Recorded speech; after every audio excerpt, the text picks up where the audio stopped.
Kaugnay pa rin sa pagtama ng malakas na lindol sa Visayas na naramdaman sa malaking bahagi ng bansa na sinabayan pa ng panibagong aktibidad ng Bulkang Taal.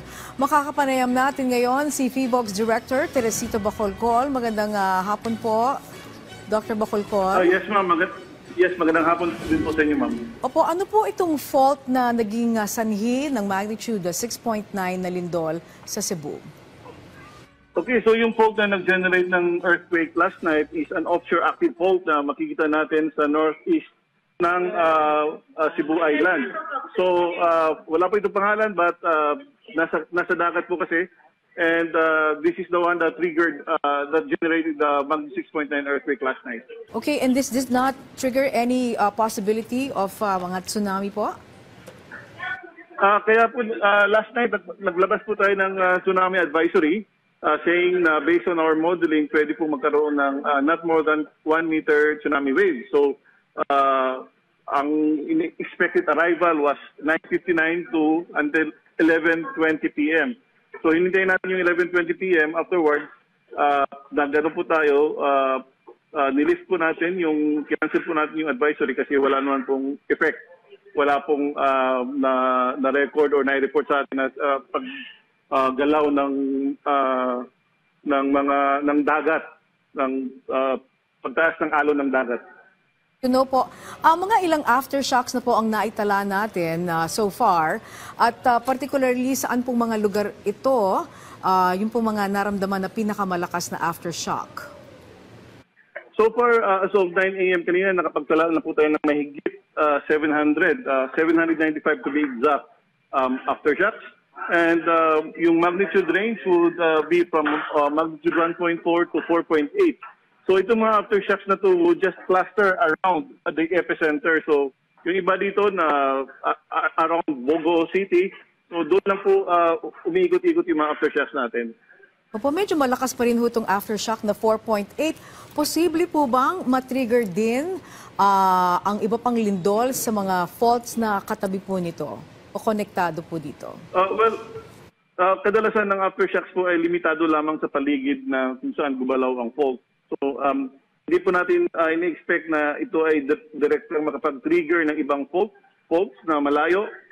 Pero again, we are constantly monitoring these events and nagpapadala po tayo ng team sa Cebu para i-monitor po yung mga aftershocks natin. Okay, lagi po nating naririnig itong tectonic ang origin na lindol. Para po mas madaling maintindihan ng ating po mga kababayan, ano po ba ibig sabihin talaga ng tectonic? So, ang ibig po sabihin ng tectonic earthquake, ito po ay lindol na nangyari dahil sa pagbitak at paggalaw ng mga bato sa fault dulot ng puwersa ng paggalaw ng mga tectonic plates. So, magkaiba po ito sa volcanic earthquakes. Ito yung earthquakes na re-record natin habang yung magma umaakyat at binabasag yung mga bato. Yung tectonic earthquake naman, galing po yan produced by active faults.